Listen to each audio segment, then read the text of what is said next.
शर्त अव्वल है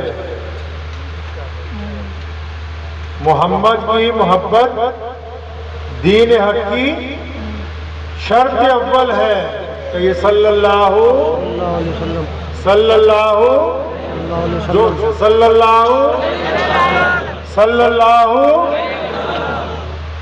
मोहम्मद की मोहब्बत दीन हक की शर्त अव्वल है। अगर इसमें हो खामी तो सब कुछ नामुकम्मल।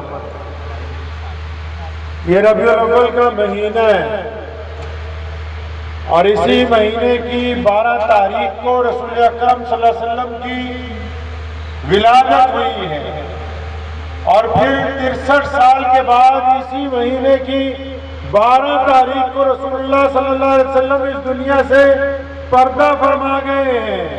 और बड़ी अफसोस की बात तो ये है कि रसूलुल्लाह सल्लल्लाहु अलैहि वसल्लम के जाने के 14.5 साल के बाद आज का जो आशिद बना है, वो जो विलादत मनाते हैं वो भी दूसरों को काफिर कहते हैं और वो जो अफसोस मनाते हैं वो भी दूसरों को बिदअती कहते हैं और रसूलुल्लाह की बात करने के लिए कोई तैयार है।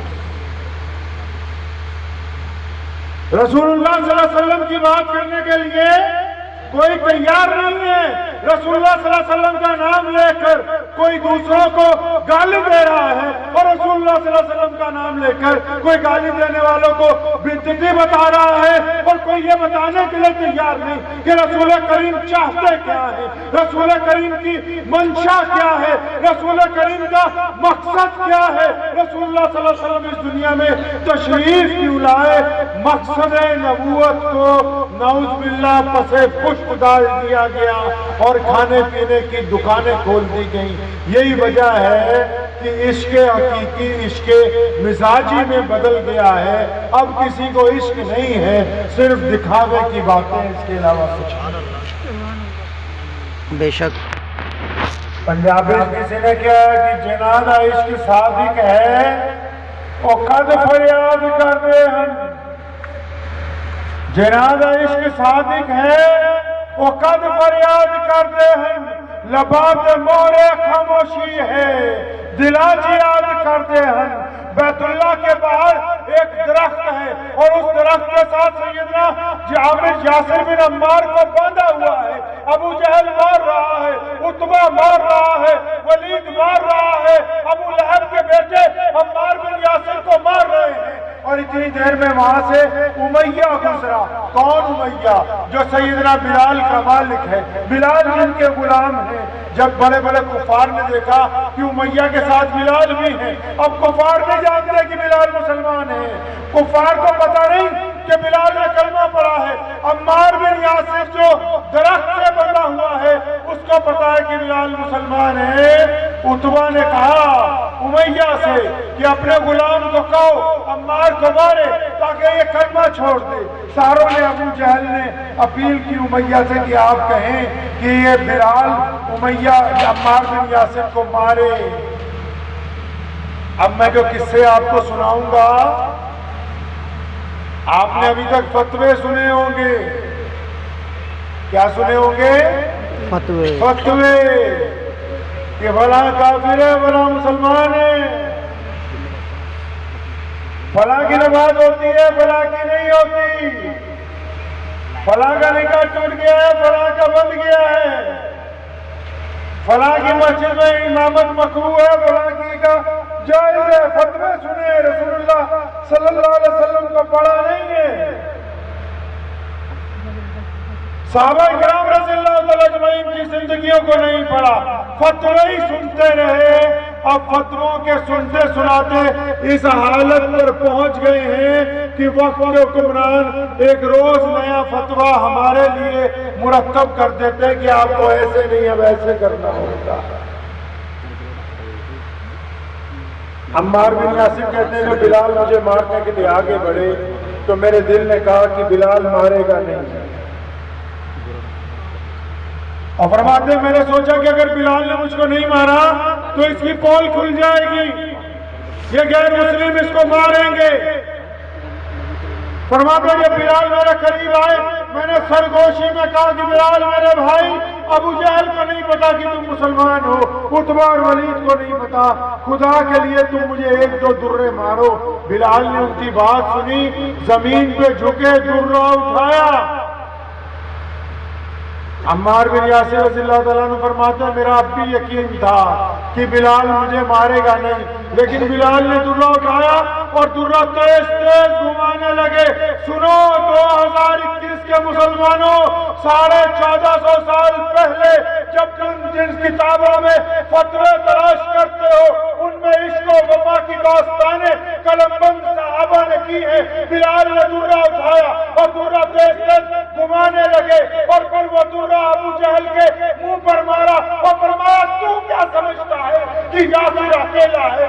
मैं बिलाल अपने भाई के साथ हूं और कहता हूं कि रसूलुल्लाह के अलावा कोई खातिमुन नबिय्यीन नहीं है। आजकल का कोई मौलवी होता, आजकल का कोई लीडर होता, आजकल का कोई डुप्लीकेट मुसलमान होता, जरा सी ताकत देखता तो पलट जाता, मसलिहत के नाम पर इस्लाम को बदल देता। ये बिलाल है, अपनी खाल उतरवा ली, लेकिन दुनिया के सामने अपने भाई के खिलाफ दुर्रा नहीं उठाया, जबकि ये ऐलान किया कि मोहम्मद रसूलुल्लाह सल्लल्लाहु अलैहि वसल्लम। अब बिलाल फरमाते हैं कि एक दिन मैं घर पहुंचा, मां बड़ी गरीब है, खुद भी गरीब है।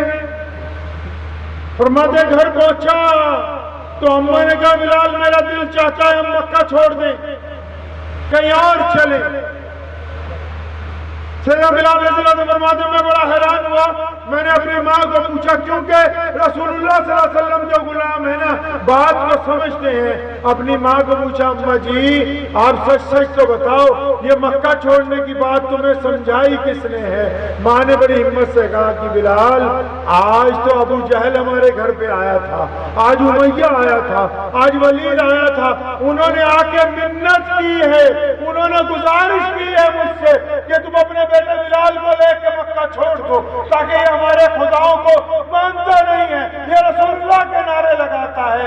सैयदना बिलाल ने दोनों हाथों से अपनी माँ को पकड़ा और फरमाया, अम्मा जी आज हम कामयाब हो गए। फरमाया, बेटा कैसे?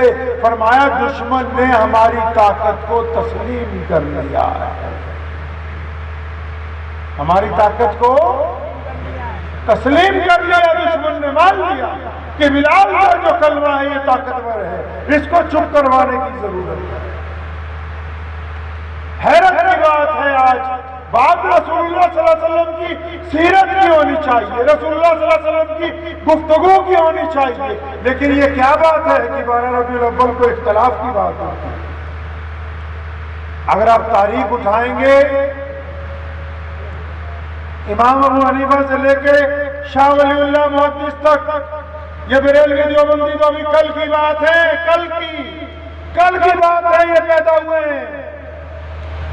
शाह वलीउल्लाह मुहद्दिस देहलवी से इमाम अबू हनीफा तक जो 1000 साल तक का अरसा है, उसमें जितने अइम्मा गुजरे, जितने मुहद्दिसीन गुजरे, जितने बड़े वली गुजरे, जितने तमाम लोग गुजरे, कभी किसी ने रसूलुल्लाह सल्लल्लाहु अलैहि वसल्लम की जात को लेकर नऊज़ुबिल्लाह बहस नहीं की है। ये हम जैसों के हिस्से में बदबख्ती आ गई कि नऊज़ुबिल्लाह रसूलुल्लाह का नाम लेके मुसलमानों को तोड़ने की कोशिश करते हैं। याद रखो, जो बंदा रसूलुल्लाह का नाम लेके उम्मत में नऊज़ुबिल्लाह तफरका डालना चाहता है, वो दुनिया में भी कुफर की जूतियां खाएगा और कल क़यामत के दिन भी अल्लाह और उसके रसूल का मुजरिम कहलाएगा, वो बख्शा नहीं जा सकता।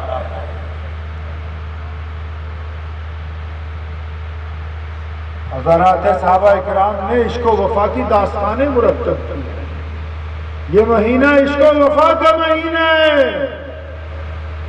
हम मान लें कि चलो रसूलुल्लाह सल्लल्लाहु अलैहि वसल्लम की विलादत हुई है, जश्न विलादत मना लीजिए, तो ये कौन लोग बनाएंगे जिन्होंने रसूलुल्लाह से इश्क किया होगा, जिनका चेहरा रसूलुल्लाह सल्लल्लाहु अलैहि वसल्लम के हुक्म के मुताबिक है, जिनका कारोबार रसूलुल्लाह के हुक्म के मुताबिक है, जिनका किरदार रसूलुल्लाह के हुक्म के मुताबिक है, जो चलते रसूलुल्लाह के हुक्म के मुताबिक है, जिनके काम में बेईमानियां नहीं है, जो लोगों से ठगियां नहीं मारते, जो लोगों की बुराइयां नहीं करते, जो माँ बहनों की बेइज्जतियां नहीं करते।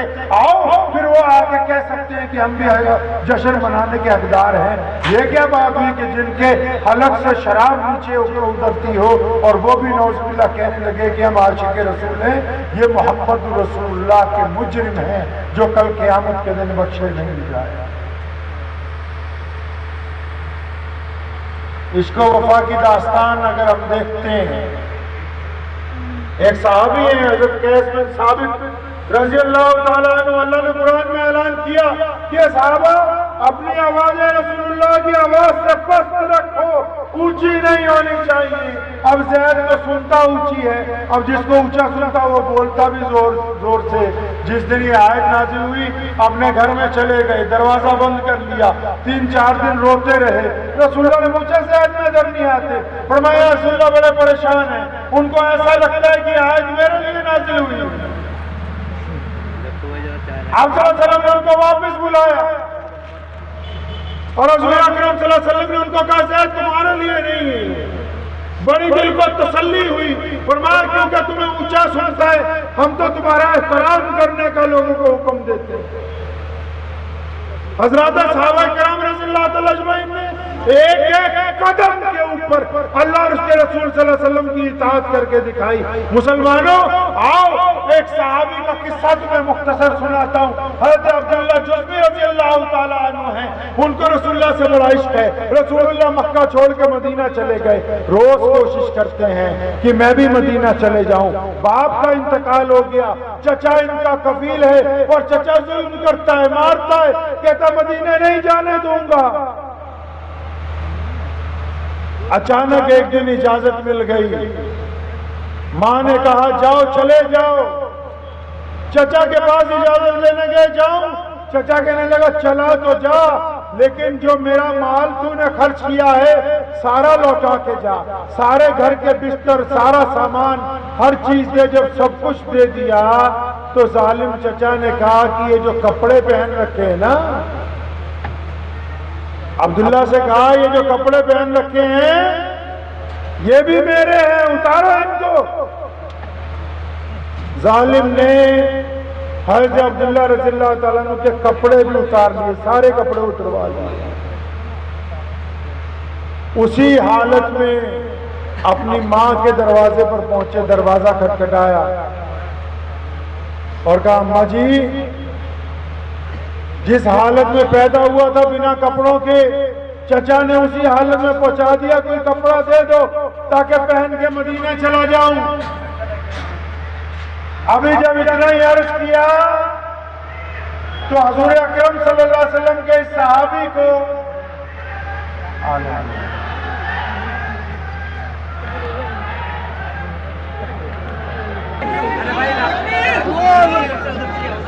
रास्ता छोड़िए।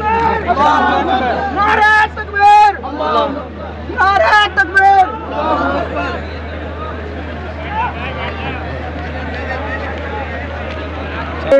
तकबीर, तकबीर। हजरत मौलाना असलम साहब चतुर्वेदी, हजरत मौलाना मुफ्ती सादुल नजीब साहब, हजरत मौलाना उस्मान रहमानी साहब, नारे तकबीर। उलमाए किराम, औरतों वाले घर में और कोई सामान नहीं। अब वो खवातीन के कपड़े पहन के कई दिन का पैदल सफर करके मदीना मुनव्वरा पहुंची। अब अंदाजा लगाइए वक्त वो है कि सुलह हुदैबिया यानी मुसलमानों में और मुशरिकीन मक्का में एक समझौता हुआ, और उस समझौते की एक शक ये है, उस समझौते की एक गुफ्तगू ये है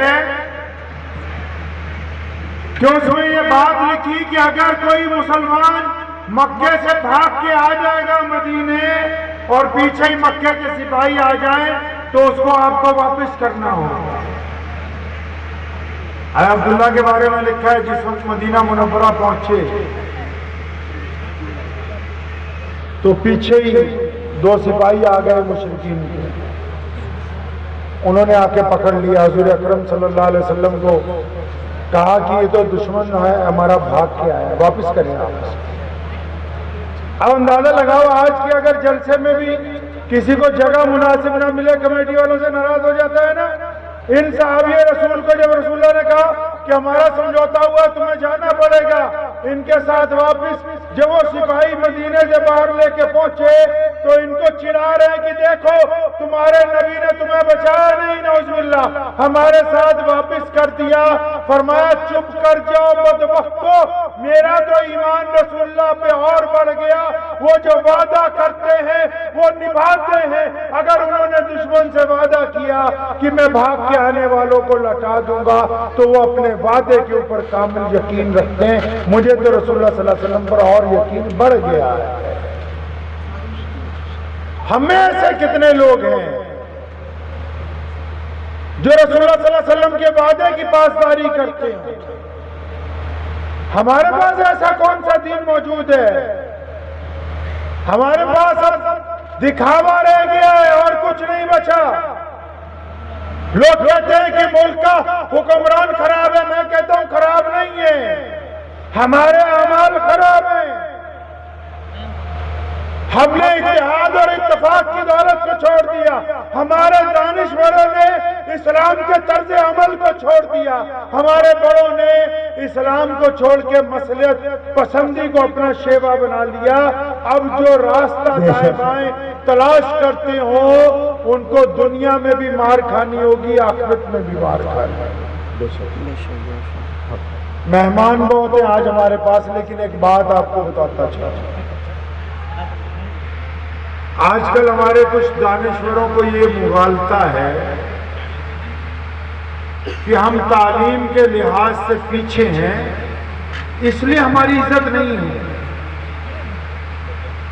तालीम इज्जत दिलवा सकती है। अच्छा, अगर तालीम इज्जत दिलवा सकती है तो ये जो पढ़े लिखे लोग हैं ये नौकर क्यों बने हैं भाई? अगर तालीम ने ही सिर्फ इज्जत दिलवानी है तो जो बड़े बड़े मंत्री बिना तालीम के बनते हैं, बड़े बड़े अफसर उनके आगे हाथ जोड़ के क्यों खड़े होते हैं भाई? ये टाटा बिरला जो है ऑक्सफोर्ड का पढ़ा हुआ तो नहीं है, उसकी कंपनी में कितने MBA, कितने बड़े बड़े MD मुलाजिम लगे हुए, क्या तालीम उनको इज्जत नहीं दिलवा सकती? हमारे दानिश्वर ने हमें कहा कि तालीम इज्जत दिलवाएगी, इसने हमने झूठ बोला, हमसे दगा किया है, बेईमानी की है इसने। अगर तालीम ही सिर्फ इज्जत दिलवा देती तो ये अफगानिस्तान के जो बिना पढ़े लिखे लोग हैं, अमेरिका इनको छोड़ के चला जाता। फिर इनके बाद महल्ले पे धैला होता है ना, दूसरे आ गए, वो कहने लगे नमाज तुम्हें इज्जत दिलवाएगी, रोजा रखो इज्जत मिलेगी। अगर अमाल इज्जत दिलवा सकते हैं तो मुसलमानों से बड़ा वली कौन है आज के दौर में दुनिया में? मुसलमानों से ज्यादा पीर किसके पास है? मुसलमानों में से ज्यादा बहुत तकवे वाले लोग हैं किसके पास? बताओ, है किसी के पास? पता लगा कि तालीम भी इज्जत नहीं दिलवा रही, तकवा भी इज्जत नहीं दिलवा रहा। फिर कईयों ने हमें बेईमानी से कहा कि हम माशी तौर पे कमजोर हैं, फाइनेंशियली पोजीशन ठीक नहीं है, इसलिए हमारे पास इज्जत नहीं। अच्छा, तो कितने अरबोपति लोग बैठे हैं मुसलमानों में भाई? है अरबपति के नहीं है? उनकी इज्जत क्यों नहीं हो रही? इन अरबपतियों को बड़ी सी वजारतें क्यों नहीं दी गई? अच्छा, कहीं कहने लगे कि अगर हम ज्यादा खूबसूरत होते, लहीम शहीम कौम होते, तब इज्जत मिल जाती। अरे भोले मुसलमानों, ये सारे के सारे पेट पालने वाले हैं। तालीम तहजीब सिखा सकती है, इज्जत नहीं दिलवा सकती। आमाल अंदरूनी हालत को ठीक कर सकते हैं, इज्जत नहीं दिलवा सकते। दौलत रहने के तर्ज़े तामीर को तब्दील कर सकती है, आप 5 स्टार तरीके से रह सकते हैं, इज्जत नहीं दिलवा सकते। आपका हुस्न, आपकी सफेद चमड़ी, आपकी खूबसूरती किसी के दिल को बहला सकती है, इज्जत वो इज्जत नहीं दिलवा सकती। वो इज्जत कहां चली गई मौलाना? हम तो इज्जत चाहते हैं। कुरान पाक ने कहा, रसूलुल्लाह ने कहा कि मैं दुनिया को इज्जत बांटने आया हूं। वो इज्जत कहां है? कहा वातसिमू बिहब्लिल्लाहि जमीआ वला तफर्रकू। फरमाया अल्लाह की रस्सी को मजबूती से थाम लो, लेकिन आपस में लड़ो नहीं, आपस में लड़ो नहीं। इस्लाम में इज्जतों की बात की गई है। आज किसी को जरा सी तकलीफ पहुंचती है, रोने लगते हैं। मदीने तब पहुंचे जब 14 साल मक्का मुकर्रमा में जुल्म बर्दाश्त किया, तशद्दुद को बर्दाश्त किया, कुफर के साथ मुकाबला किया, शहादतें दी हैं, कुर्बानियां दी हैं। मक्के से 14 साल जुल्म का मुकाबला करने के बाद मदीने की रियासत कायम हुई है। हम तो बिस्तर से उतरते कहते बस मदीना मुनव्वरा की रियासत मिल जानी चाहिए। अब आप कहोगे भाई इज्जत कहां से मिलेगी? पता लगा कि IAS IPS बन जाओगे, फिर भी मंत्री जी का कहना नहीं मानोगे तो ट्रांसफर हो जाएगी। इज्जत कहां है?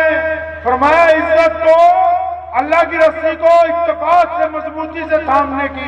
मैं अगर आपको कहूं कि मैं एक कॉलेज बनाना चाहता हूं, ये मौलाना साहब मदरसा बना रहे हैं, कितने दिन में बनाएंगे भाई? इनको जिंदगी लग जाएगी चंदा मांगते मांगते। कितनी जिंदगी? लेकिन बनेगा नहीं सही तरह। बनता कैसे? ये इकट्ठे होते, ये अपने 150 MLA जिताते, ये अपने 40-50 MP बनाते, जो जीत के जाते उनके हाथ में वजारत का कलमदान होता। जब उनके हाथ में वजारत का कलमदान आएगा, उनकी कौम को इज्जत मिलेगी। जब वो हुकूमत के तख्त पे बैठेंगे, तब उनकी कौम के पढ़े लिखों की इज्जत होगी। जब वो हुकूमत में इख्तिदार में हिस्सेदार बनेंगे, तब उनकी कौम के उलमा का एहतराम होगा। जब वो हुकूमत में तख्त के हिस्सेदार होंगे, तब उनकी कौम के माशी हालात सुधरेंगे।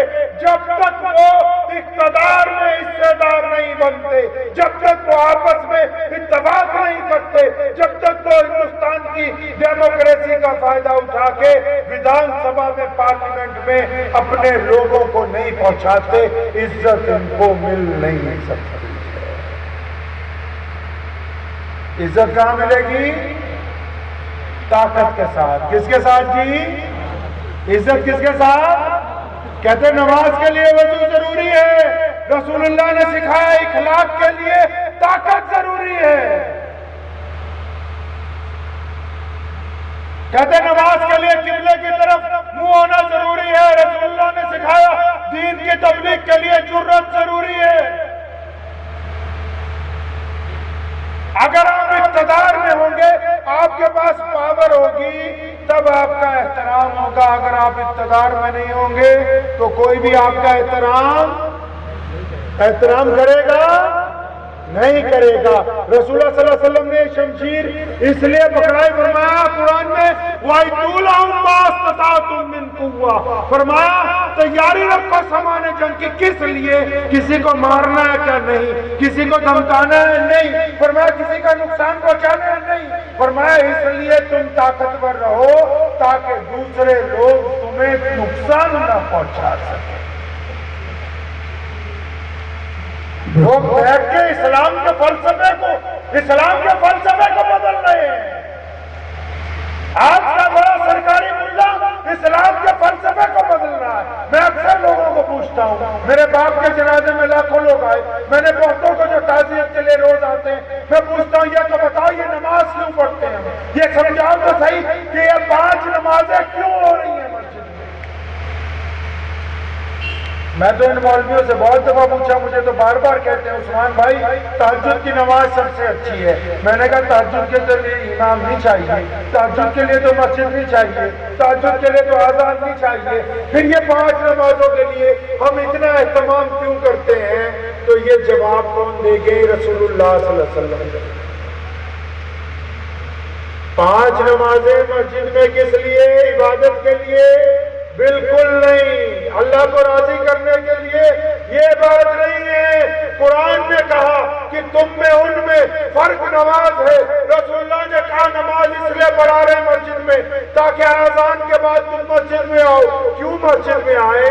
फरमाया ताकि कंधे से कंधा जोड़ के नमाज पढ़ो। कंधे से कंधा क्यों जोड़ लें? ताकि तुम्हारे दिल मिल जाए। दिल मिलने से क्या होगा? फरमाया एक ताकतवर माशरा जन्म लेगा।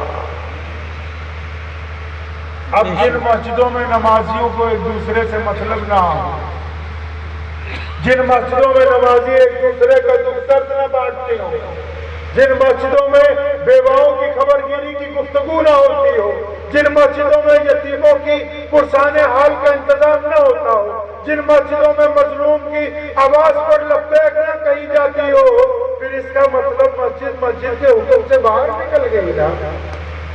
मस्जिद के हुक्म से बाहर चली गई। रसूलुल्लाह की मस्जिद में तो सब कुछ है।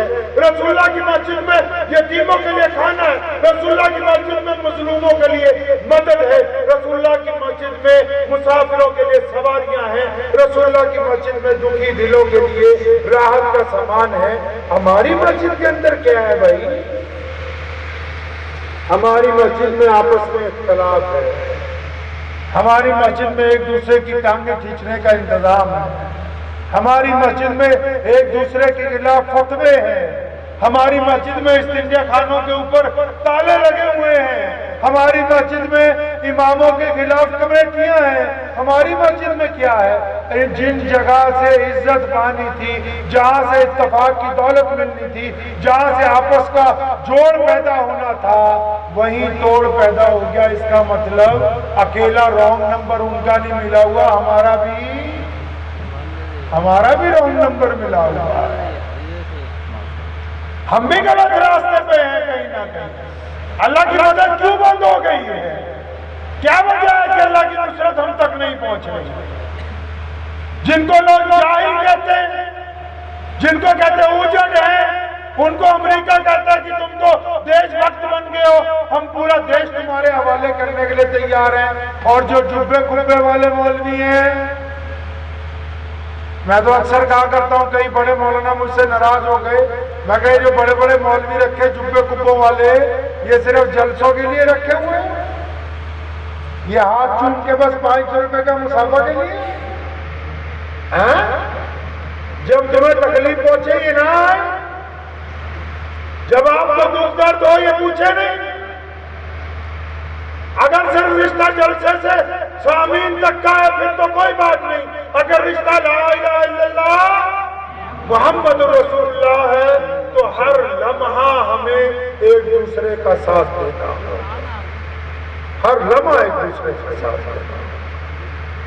अपने वतीरे को बदलेंगे नहीं इंशाअल्लाह। रसूलुल्लाह के मुताबिक वतीरा करें। पता क्या कर रहे हैं? ये जो मोबाइल है ना हमारे पास, ज्यादा लोगों ने सैमसंग का मोबाइल रखा है। अब ये दुकान पे जाते हैं, आप लोग नहीं, जो बड़े बड़े मौलवी हैं, चाहे वो बरेलवियों के हों, देवबंदियों के हों, अहले हदीसों के हों, जमात इस्लामी के हों, अपना महंगा मोबाइल लेके दुकान पे जाते हैं और दुकानदार को बोलते हैं जबरदस्ती इसमें एप्पल का सॉफ्टवेयर डाल दो। कौन सी कंपनी का सॉफ्टवेयर डाल दो इसमें? वो बार बार दुकानदार समझाता है कि मियाँ जी इसमें एप्पल का सॉफ्टवेयर नहीं चलता, ये सैमसंग का मोबाइल है। अच्छा नहीं, हमें तो हर कीमत पे डलवाना है भाई, तुम तार लगाओ डालो इसमें, कोई बात नहीं हम चलाएंगे।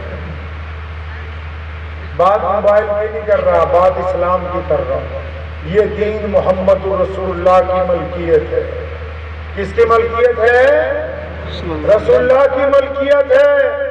जो बड़ा मौलवी, जो बड़ी जमात का आदमी इस दीन को अपने मिजाज से चलाने की कोशिश कर रहा है, तुम्हारा सॉफ्टवेयर इस दीन में चलेगा नहीं। और जितनी मर्जी कोशिश कर लो, तुम अपने मिजाज की वजह से दुनिया के हुक्मरानों के सामने खामोश रहोगे, दुनिया के हुक्मरानों के सामने जूतियां खाते रहोगे, और फिर इसी मिजाज की वजह से कल क़यामत के दिन रसूलुल्लाह के दरबार में मुजरिम बन के खड़े होगे, तुम्हें बचाने वाला कोई नहीं होगा।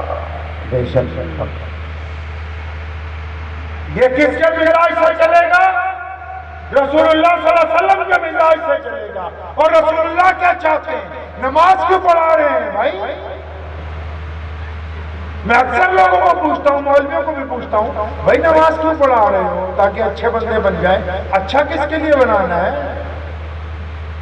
अच्छा बनाना था माँ बाप के लिए। अगर आपका वजू सही नहीं है, नमाज नहीं होती, तो जिसके माँ बाप नाराज हैं उसकी भी नहीं होती। अगर नमाज में कलमे पूरे पढ़ने नहीं आते, नमाज नहीं होती, तो जो अपनी बीवी के मुंह पे थप्पड़ मारता है, नमाज उसकी भी नहीं कबूल होती। अगर किसी बंदे को सही किबला नहीं पता, नमाज नहीं होती, तो जो अपने सके पड़ोसी का दुश्मन बना फिरता है, नमाज इसकी भी कबूल नहीं होती। कोई अपनी औलाद को डरा के रखता है, नमाज तो इसकी नमाज तो पढ़वाई इसलिए रसूलुल्लाह ने, हम अच्छे बंदे बन जाए। किसके लिए अच्छा बनना है? माँ बाप के लिए अच्छा बनना है, बीवी के लिए अच्छा बनना है, बच्चों के लिए अच्छा बनना है, पड़ोसियों के लिए अच्छा बनना है। नहीं जी, हमने पूरे शहर का ठेका ले लिया है जी। शहर का ठेका ना लीजिए, इस चोर का ठेका लीजिए जो अंदर बैठा है। दूसरों को अच्छा बनाने से पहले इसको, किसको? ये जो बेईमानियां सिखाता है आपको, ये जो बार बार कहता है कि ठगी मार लो, ये जो बार बार कहता है कि दूसरे की बहन बेटी से बदनिगाही से देखो, ये बार बार कहता है कि बरादरी को वोट देनी है, इंसानियत को वोट नहीं देंगे। ये बार बार कहता है कि पैसे से अपने जमीन का सौदा कर लो। अरे मुसलमानों, तुम तो उन वैसे हो, मेरे पास रोज फैसले आते हैं। अगर कोई मुसलमान झूठ बोलता है ना, तो हिंदू सिख भाई पता क्या कहते हैं? यार तुझे झूठ ना बोल, तो मुसलमान नहीं। उनको भी पता है कि इनके दीन में झूठ बोलना हराम है, हमें नहीं याद। उनको भी पता है कि इंसानों की मदद करने के लिए आगे रहते हैं, हमें याद नहीं। ये पूरे मुल्क में जो हमारे खिलाफ बड़े बड़े फिरका परस्त बोलते हैं, ये क्यों बोलते हैं? उनको पता है कि इनमें इत्तेफाक नहीं है। कोई बात होगी तो ये सिर्फ वकील करवा के देंगे, ये पीछे नहीं जाएंगे। उनको पता लग गया कि इन्होंने एक जगह वोट नहीं डालनी, इन्होंने टुकड़ों के अंदर बट के रहना है। और जब रहना ही टुकड़ों के अंदर बट के, फिर रोना किस बात का है? जब हमने खुद अपनी किस्मत में लिखा कि नहीं हमें जलील होना है, तो फिर हमें कौन अच्छे रास्ते को कुछ चला सकता है? कुछ बदलेंगे, अपने आप को नहीं बदलेंगे तो इंशाल्लाह बात खत्म कर रहा हूँ, क्योंकि मेहमान बैठे हुए हैं और मैं करम बाहर से तशरीफ ले आए हैं। तो आप कुछ बदलेंगे अपने आप को इंशाल्लाह कि नहीं? इंशाल्लाह बदलेंगे। कहाँ से बदलना शुरू करेंगे भाई? अपने अंदर अच्छा, तो अपने घर से शुरू करेंगे इंशाल्लाह। अपने अंदर घर में किसे पहले समझाओगे? अम्मी को कि बीवी को? भाई किसे समझाओगे पहले? किसको? अम्मी को? सबसे पहले अपने आप को। इतनी देर से तुम्हें सुना रहा हूं कहानी, तुम्हें समझ ही नहीं आ रहा। घर में जाके पहले अपने आप को समझाना है, अपने भाइयों की बुराई के लिए इसमें कब्रिस्तान बनाना है। कुरान ने कहा, वही कुरान जो तुम मुर्दे बख्शवाने के लिए पढ़ते हो, कुरान ने कहा वही लुल्ली कुल्ली हुमजा तिल्लुमजा, फरमाया वैल और तबाही है उन लोगों के लिए जो दूसरों के ऐब तलाश करते हैं फिर वो आगे बताते हैं। बेशक बेशक। पहले खुद अपने आप को अच्छा बंदा बनाना है ताकि अपनी माँ के लिए अच्छा बन जाए, अपने बाप के लिए अच्छा बन जाए, अपनी बीवी और बच्चों के लिए अच्छा बने, अपने पड़ोसी कोई हो, चाहे वो हिंदू भाई हो, सिख हो, दलित हो, ईसाई हो, कोई हो, अगर आप पड़ोसियों के लिए अच्छे बन जाएंगे तो पता लगेगा कि एक आप अच्छे मुसलमान बन गए। अभी मौलाना ने चंदा कराया ना, तो कईयों को गलतफहमी हो गई कि चंदा देख के बरी हो जाएंगे। चंदा देने से सवाब मिलेगा, क्या मिलेगा जी? दीन में हिस्सेदारी नहीं मिलेगी। लिख के ले जाइए दिल की तख्ती पे, चंदा देने से सवाब मिलेगा, रसूलुल्लाह के दीन में हिस्सेदारी नहीं मिलेगी। और जोर से बोलो, नहीं मिलेगी, नहीं मिलेगी। हिस्सेदारी लेनी है तो जो पड़ोस में औरत कहती है रहती है, वो जिस दिन ये कहेगी कि अब्दुर्रहमान गुजरता है मुसलमान होने की वजह से आज तक मेरी तरफ आंख उठाकर नहीं देखा, तो आप रसूलुल्लाह के दीन के हिस्सेदार हैं। हिस्सेदारी चाहिए तो जिस मालिक के आप काम करते हैं वो आपकी पीठ के पीछे कहेगा कि अब्दुल्ला को मैं 10 लाख रुपए दे के भेजता हूँ, सारे के सारे बैंक में जमा करा के आता है, मुझे अपनी औलाद से ज्यादा अब्दुल्ला पर यकीन है, तो आप रसूलुल्लाह के दीन के हिस्सेदार हैं। जिस दिन आपका नौकर ये कहेगा कि मैं अब्दुर्रहमान भाई क्या 20 साल से काम करता हूँ, जिस बर्तन में खुद खाते हैं, जिस गिलास में खुद पानी पीते हैं, मुझे भी उसी बर्तन में खाना खिलाते हैं, इनके घर में छुआछूत नहीं है। जिस दिन आपका नौकर ये बात कहेगा आप रसूलुल्लाह के दीन के हिस्सेदार हैं। हिस्सेदारी पैसों से नहीं पड़ती, कुर्बानी देनी पड़ेगी। देंगे इंशाअल्लाह, इंशाअल्लाह। कुर्बानी देनी है इस्लाम के लिए। इस्लाम ये नहीं चाहता है, हम ये नहीं चाहते कि दुनिया के सारे लोग मुसलमान हो जाएं, हम ये जरूर चाहते हैं कि दुनिया का हर फर्द आपको देख कर ये कहे।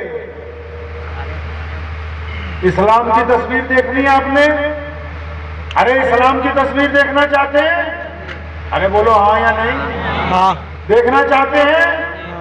एक सेल्फी खींच के अपनी फोटो देख ली, यही इस्लाम की तस्वीर, चाहे इसके दाढ़ी है या नहीं,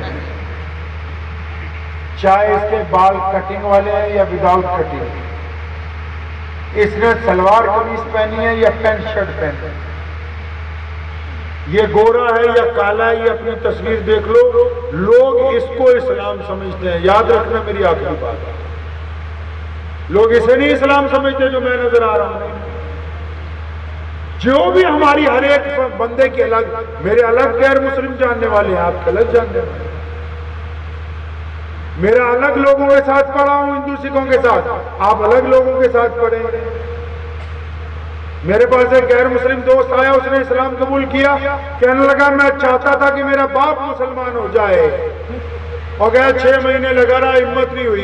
एक दिन बाप को बताया, बड़ा गुस्सा आया उसको, लेकिन गुस्सा पी गया, कहने लगा बेटा सुबह बताऊंगा। सुबह को वो मिठाई लेके हमारे पास आया, मैं कहा यार क्या बात बनी? कहने लगा मेरे अब्बा ने मुझे कहा था कि सुबह बताऊंगा, तो सुबह उठ के मुझे कहने लगे कि चल यार मैं भी कलमा पढ़ूंगा। कहते मैंने अपने अब्बा से पूछा क्या बात हो गई रात रात में कोई कश्फ हो गया, कोई ख्वाब आ गया या किसी से सलाह मशवरा हो गया? कहने लगा नहीं यार, मैं जो 20-25 साल पहले ना, मैं जिस गांव में रहता था, जब मेरी शादी नहीं हुई थी जहां मैं पैदा हुआ हूँ। वो गांव बड़ा गरीबों का गांव था, हम भी बड़े गरीब थे। कहता मेरा एक पड़ोसी था, उनका नाम मोहम्मद शफी था, हम दोनों इकट्ठे पैदा हुए, इकट्ठे बड़े हुए। कहता सारी रात मैं बिस्तर पर लेटकर ये सोचता रहा कि उन 25 सालों में शफी ने तुझसे कभी झूठ बोला, उन 25 सालों में शफी ने तुझसे कोई दगा किया हो, उन 25 सालों में शफी ने तुझसे कोई बेईमानी की हो। कहता मुझे अपने बचपन के यार में कोई खामी नजर नहीं आई, तब मुझे लगा कि मेरे बेटे ने जो फैसला किया वो सही किया। अगर वो शफी खराब होता तो ये आज अब्दुल रहमान बन नहीं सकता। माशाअल्लाह। आप क्या कहते हो, मौलवियों ने ठेका ले रखा है?